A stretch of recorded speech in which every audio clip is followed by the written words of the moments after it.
with today's lesson in Psalm 81. For the director of music, according to Get Gittith of Asaph. Okay.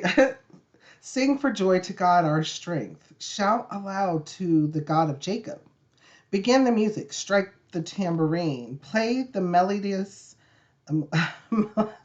I can't speak today, melodious harp and lyre. Sound the ram's horn at the new moon.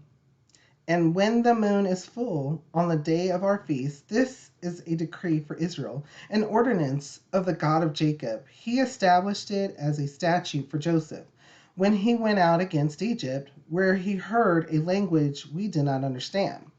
He says, I removed the burden from their shoulders, their hands were set free from the basket.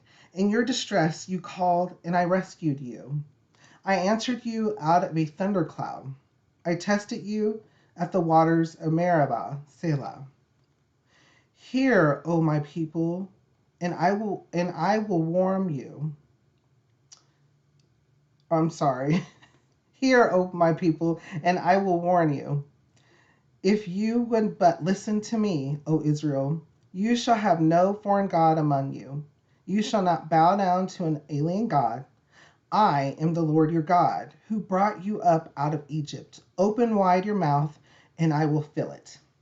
But my people would not listen to me. Israel would not submit to me. So I gave them over to their stubborn hearts to follow their own devices. Ooh, boy.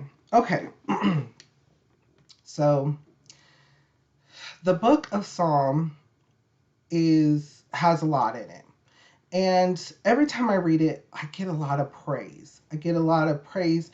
It shows it gives a good example, a perfect example of how when to praise the Lord, how to praise the Lord, why to praise the Lord, of praise. It gives us a perfect example of praising the Lord and giving thanks and understanding that through life there's blessings all around. Sometimes we get wrapped up in the negatives or the things that happen in life that are not good, that we forget. We forget about all the goodness. And in the previous Bible study, we read a verse that was like that. It was saying that the person hurt, pain, anguish, giving that to the Lord, telling the Lord how he feels. At the same time, he says, but I will remember.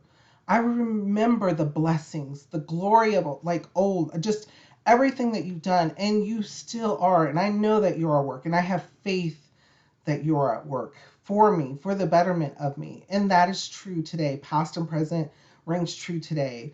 The Lord is always at work for us, and he loves us that much.